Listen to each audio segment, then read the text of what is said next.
We very much appreciate you joining us in the trenches with Dave Lapham, brought to you by First Star Logistics. As always, coming to you from our studios at First Star Logistics. And boy, we've got a good one for you today. Logan Wilson, still rehabbing. You know, he's doing a good job there. He's taking care of things, taking care of business. Had an injury that had been bothering him for a while. Going to take a while to come back from it, 100%. But he's putting in the time, putting in the work. He's an effort guy, no doubt about that. And we wanted to catch up with Logan Wilson to talk about Al Golden. Not only talk about Logan's rehabilitation, but how about the new defensive coordinator? When he was the linebacker coach here at Cincinnati, he was instrumental in Logan Wilson being drafted with the 65th pick in the draft, early third round draft pick for the Cincinnati Bengals. They've got a great relationship. And boy, Logan Wilson thinks the world of Al Golden, and Al Golden thinks the world of Logan Wilson. So it's going to be very interesting to watch these two take it to another level. And nobody knows Al Golden any better within the Cincinnati Bengals organization than Logan Wilson, both on and off the football field. He'll tell us what he thinks about him as a football coach, and just as importantly, what he thinks of him as a human being.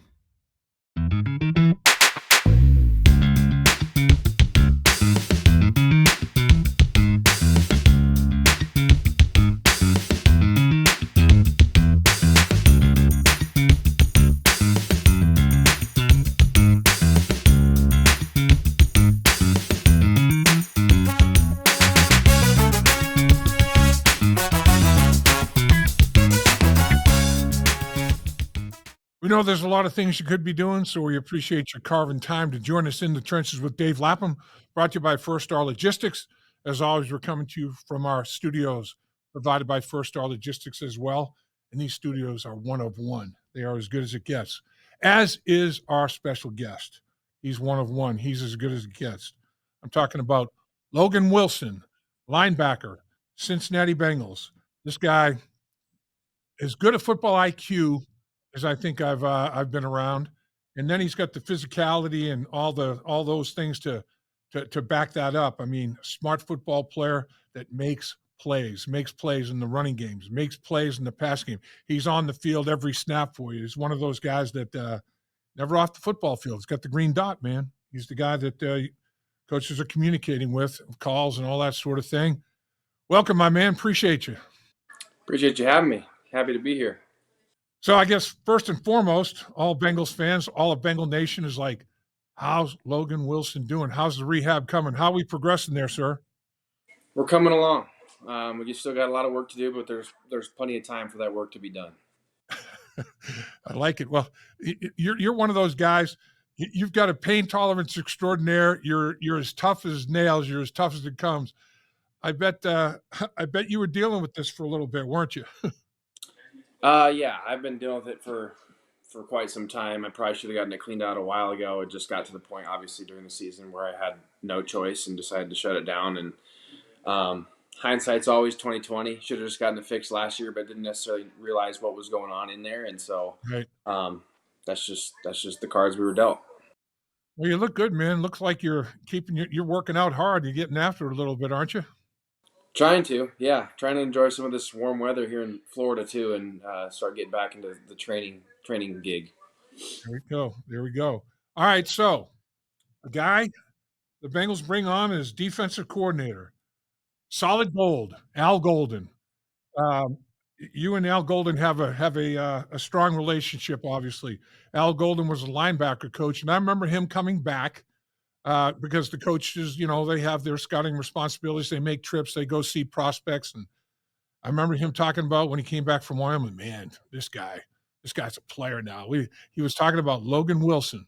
And lo and behold, Logan Wilson comes to Cincinnati, and Al Golden is your linebacker coach. What was he like when you met him? He must have come out to Wyoming and worked you out, right?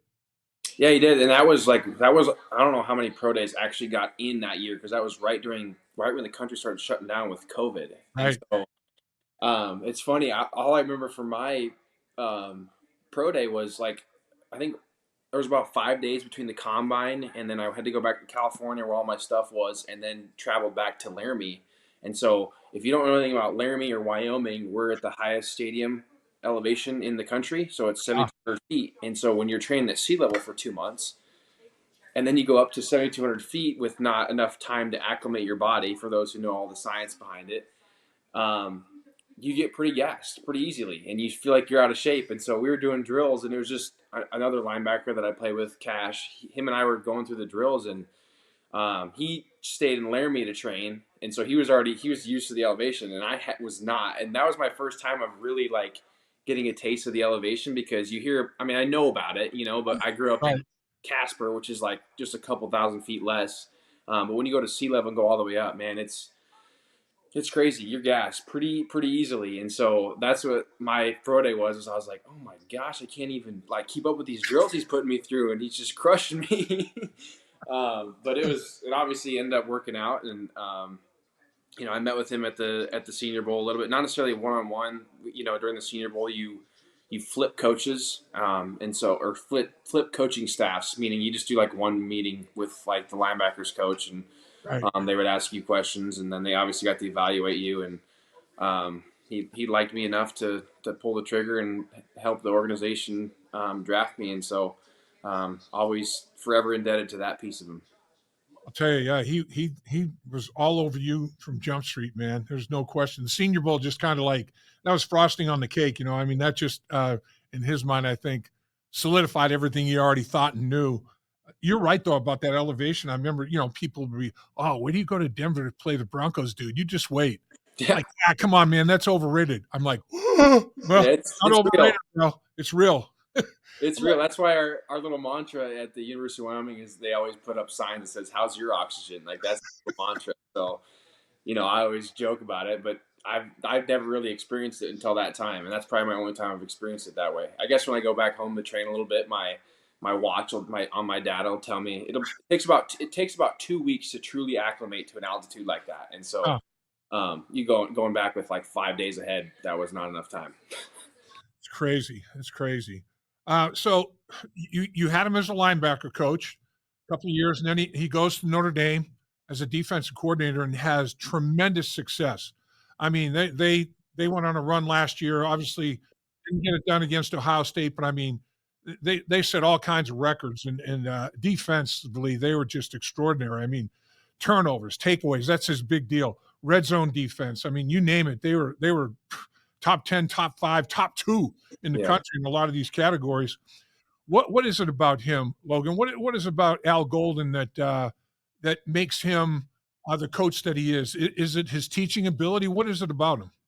I think it's his teaching ability. I think it's his background of having coached both sides of the ball. I feel like that's a rarity. Not a lot of guys have done that. And then I feel like he's so proactive in his approach. I feel like to game planning. I mean, even when he was with us, and he obviously wasn't our defensive coordinator, he had his game plans. Of like if he was, I can't remember. I think he was red zone guy one year, and then maybe a third down guy another year. Uh-huh. Whatever his part of the plan was, like he focused solely on that, and he was very proactive with how, which I really appreciated. Once he was gone, I didn't realize how good it was. Was like he he knew what was gonna, based on what we were playing, he knew what they were gonna attack us with, and then once they attacked us with that, how were we gonna respond? What were we gonna adjust to?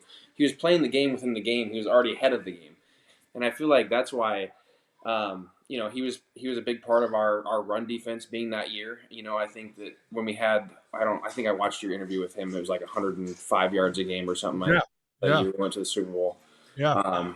But obviously, you have to start with stopping the run to be able to get to those pass downs that you can be able to essentially like tee off on people and throw in your exotic blitz packages. But if you can't stop the run, you're not going to get to getting a lot of those 3rd and 3, 3rd and 4 areas, and those are just typically easy completions, for an offensive quarterback. And that's the thing I always appreciated about him. So I'm happy to have him back.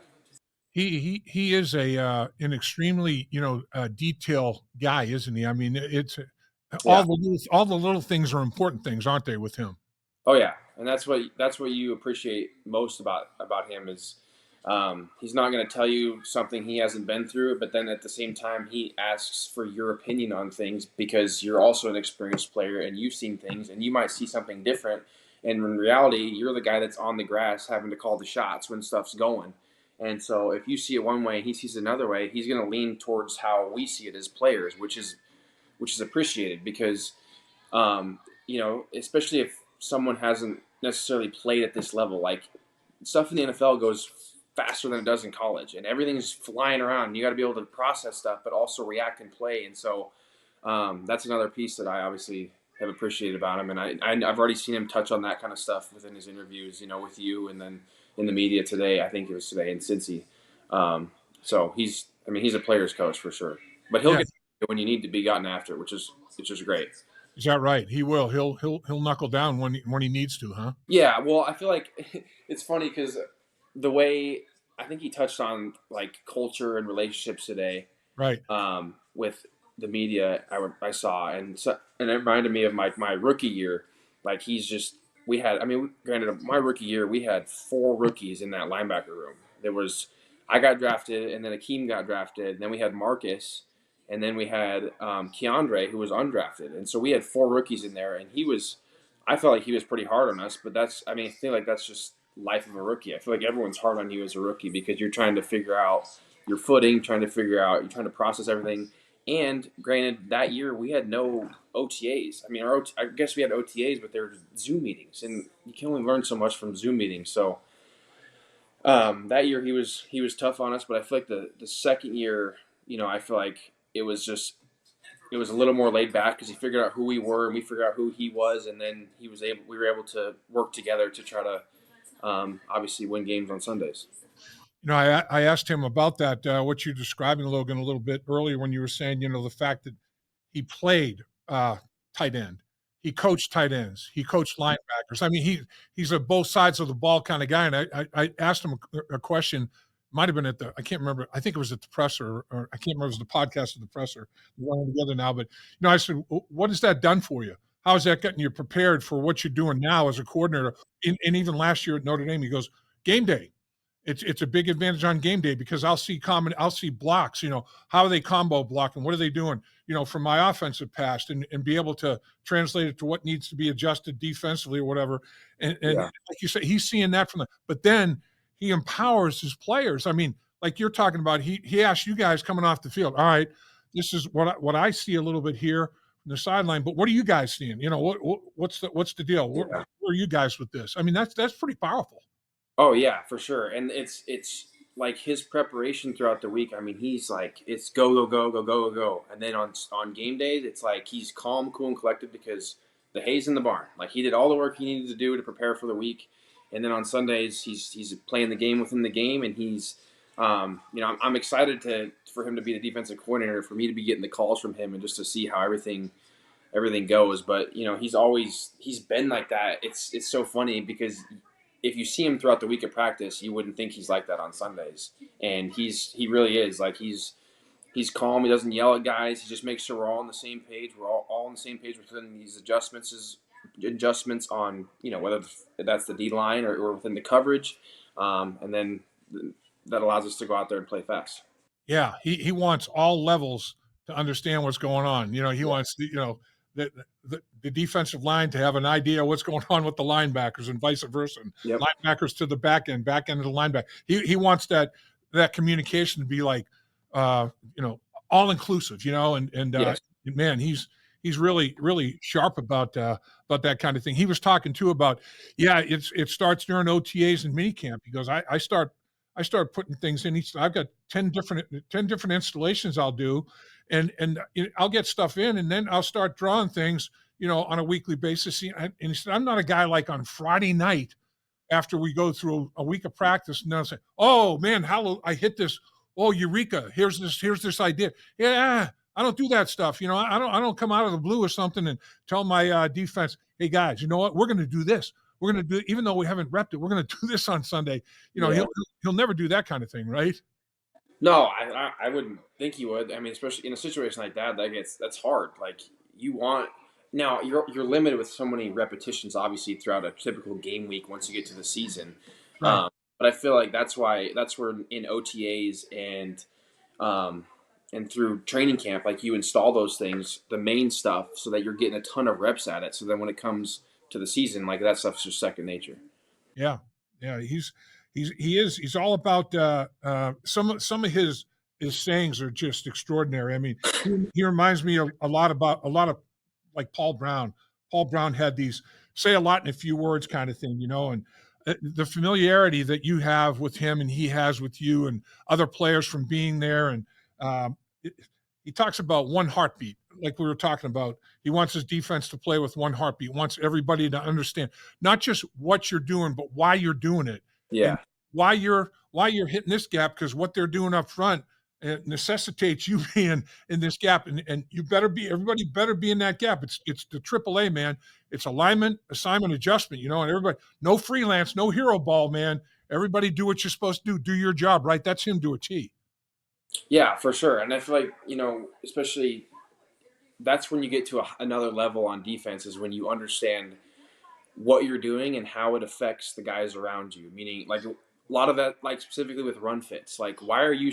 I'm spilling it so that the other linebacker can get over the top. Which otherwise, if we hammer it, like it's going to allow this guy to get collected by the tackle. Like there's different things within the game that allows you to do. And as a defense, if we can get to that point where we're understanding what each other's doing and then why we're doing it, and then we're all even if we're all wrong, we're all right type of mindset. That'll fall into that one heartbeat mindset that he has for us.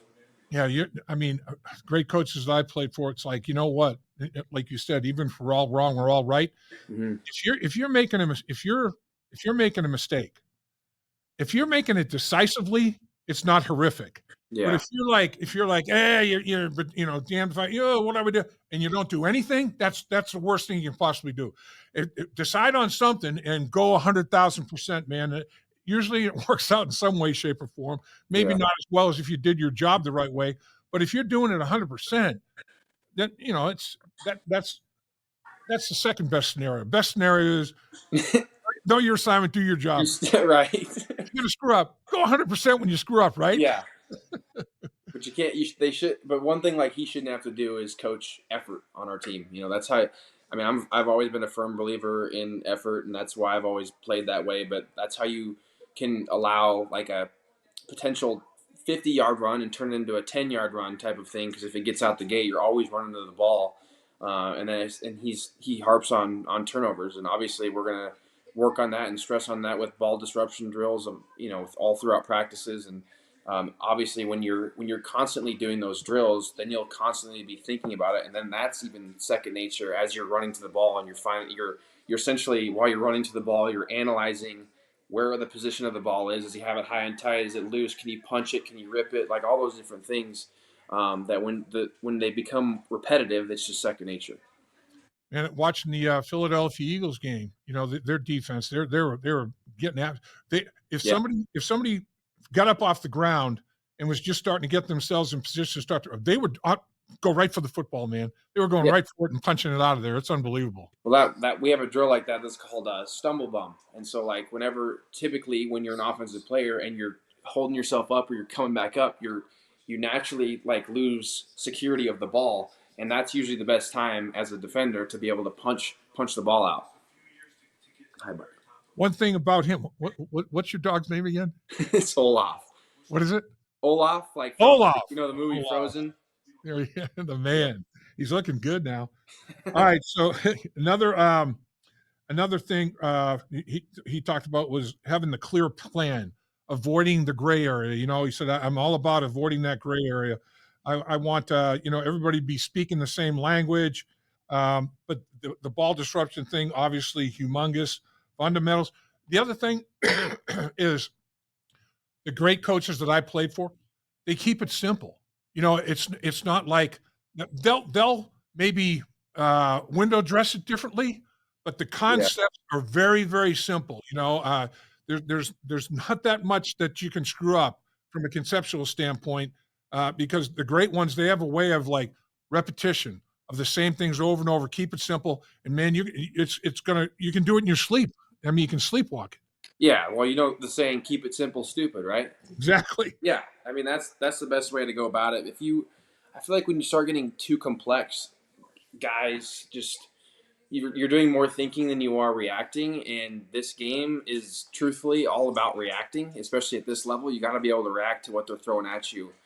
And so I think that there's a lot of merit into that. When by keeping it simple, it allows guys to play fast and react to and really use their God given abilities to be able to play at a high level. So it's great to hear he's gonna be like that, and I assumed he would be. The other thing, he's very aggressive in his mindset. I mean, he'll come after you now. He'll bring an extra guy. He'll blitz and he expects his players to be very physical. In so doing, right? I mean, his whole mindset is punch, don't counter punch. We're going to punch you guys. We're not taking counter punches, man. Yeah, it's a game that you got to play as a defensive coordinator is when to throw your punches. But sometimes you got to take punches, but other times you gotta enforce the punches on the team on the offense and throw them a little curveball, something they maybe haven't seen. And I feel like that's what keeps offenses on their toes, and he wants to keep them always adjusting to stuff on the sideline based on what we go to. One thing about him doing the podcast with him, seeing him in the media interviews, the guy is like positive energy. Some guys are like, this is a mundane. I don't even really want to do. He is like, man, he's making eye contact. He's a high energy guy, isn't he? I mean, is he like that all the time? It's like he talks about setting a standard, and it seems like he's going to talk about setting a standard. He's going to be the first guy to set the standard, and give an example of setting a standard and hope that everybody else kind of rises up. Yeah, and I feel like he empowers the players to set the standard too, right? Like I feel like he's got to there's for example, there's as one thing as players and as leaders, like you gotta allow your guys to, there's no reason that we should be coaching effort on day 15 of training camp. Like that should not be something like everyone's tired, everyone's hurting, it's hot outside, it's humid in freaking Cincinnati. Right. Like those are things that you shouldn't have to be coaching. And as as players and leaders, like we got to keep guys accountable as we go forward because the fact of the reality is we have not been very good the last couple of years on defense. And so I'm ready to get started with him and just to see all the different things that we do and all the similar stuff that we do as well. The other thing I talked to him about is we know here in Cincinnati the coaches they have responsibilities for the upcoming draft. They'll go out and they'll watch prospects like he did with you. Yeah. Go out to your school and work you out and interview and all that sort of thing. And the fact that at Notre Dame for the last 3 years and going all the way to the national championship game the last season here, he saw a lot of players. I mean, he coached some great players. Yeah. Before this season, he had 6 players drafted in the NFL in 22 and 23, I believe. So, I mean, six guys, get drafted. So, I mean, it's like not only his players, but the players that he's, preparing against. And I said to him, you've Notre Dame plays everybody, anytime, anywhere, any place kind of thing. So you've seen all these great teams and players from various conferences. Yeah. And you've seen them on the football field, eyeballing them. He goes, yeah, funny you say that. He goes, man. I did remember. I saw this part. Yeah. Yeah. He goes, a national championship game, they came off the field. Dude, coach, this dude, he's faster than we thought, man. This guy is fast. It's like, and he saw that. I mean, he sees that. So, I mean, he's going to be a very big plus, I think, to the personnel department as well. Not only this year, but for, as a couple of years now down the road, as guys continue to come out. Oh, yeah, I schemed against that kid. He's this, he's that, he's that. That's invaluable. It really is, isn't it? Yeah, and I feel like another piece to credit him with is like his evaluation of guys that we've ended up drafting, in the last few years. Like, myself, Akeem, Marcus, like guys like that were his position group specifically that we were able to draft and to bring in. I feel like it says because they were all contributors. We were all contributors in some form or fashion within our time in Cincy, and so I feel like that helps him. And obviously, he knows the staff upstairs, and so they're gonna already have that relationship to begin with. He talks about tackling all the time. I mean, that ball disruption and tackling are his two things. Those are his principles, I guess. His two biggest principles. What does he do? I mean, in the National Football League, as we know, it's a long season. How much contact? What kind of tackling does he do? Not live tackling drills, but does he do pretty much form tackling to the point of just not taking them to the ground kind of thing? We honestly don't even tackle each other. It's all based. It's all a bag type of deal. Like like there's bags that will fit up. There's bags that will wrap and roll. There's bags that will sweep the feet. There's stuff like that. We really don't ever tackle each other. And then the way you can't replicate that necessarily in practice, but the way that you put yourself in position to make one of those tackles with your tracking and how you come to balance, and then if you're you got your inside foot up or your outside foot up, whichever one it's supposed to be. There's different situations, but if you're coming in like standing straight up and down, like that's not going to be a good habit to have because that's not reality. You're not going to be able to break down and make a tackle. And so just understanding, like taking those reps seriously when you're tackling a bag, like sometimes it can get monotonous, but that's just kind of how it goes. But then you're able to, replicate that on the grass. He mentioned that you reached out, he reached out, whoever you guys got in communication right away, and I'm not the least bit surprised about that. He has they have hired a linebacker coach, Mike Hodges. 8 years he was with the New Orleans Saints. Coach made a good point with Jerry Montgomery, the defensive line coach. He goes, "Hey, he was in Green Bay for 9 years, different general managers, different coaches, different coordinators. 9 years he's with that organization." Same kind of thing with Coach Hodges here. 8 years with New Orleans. Some changes. The guys there for 8 years. Have you had any communication? Do you know much about Coach Hodges at this point, or is it too soon? I haven't had any communication with him yet. I mean, I do remember meeting with him a few times when I was coming out of the draft process when he was with the Saints. But other than that, I've just heard from guys that have played for him. They love him. He's young. He's a cool dude. And like he's he has ties with Zach and Joey. From their time when they were at Texas A&M. And so they said I'll love him, so I'm obviously going to take their word for it. And then for Coach Montgomery, I feel like one of my buddies told me he actually has a tie to Wyoming. I don't know if he coached at Wyoming at one point early on in his career, but I think I'd have to look for sure. But yeah, check that out. Yeah, everyone says that I'm gonna love him too. So he's the defensive line game as well as the run game coordinator. Because I guess we got to put defensive run game coordinator because that's a misleading thing right now on social media I've seen, because it said all it says is run game coordinator next to his name, not defensive run game coordinator. Yeah, that's that's. I was like, there's no way he's going to be offensive run game coordinator and coaching our D line. That'd be tough. It confused my wife.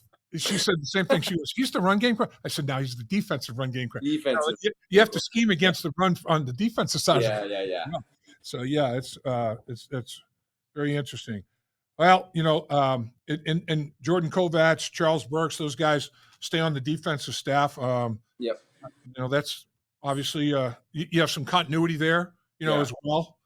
So you got to be excited. I mean, you got to be excited about what's gone on there. Yeah. I mean, Lou Anarumo, a hell of a coach, he lands on his feet. Yep. And Betch goes with him to the Indianapolis Colts. James Betcher does.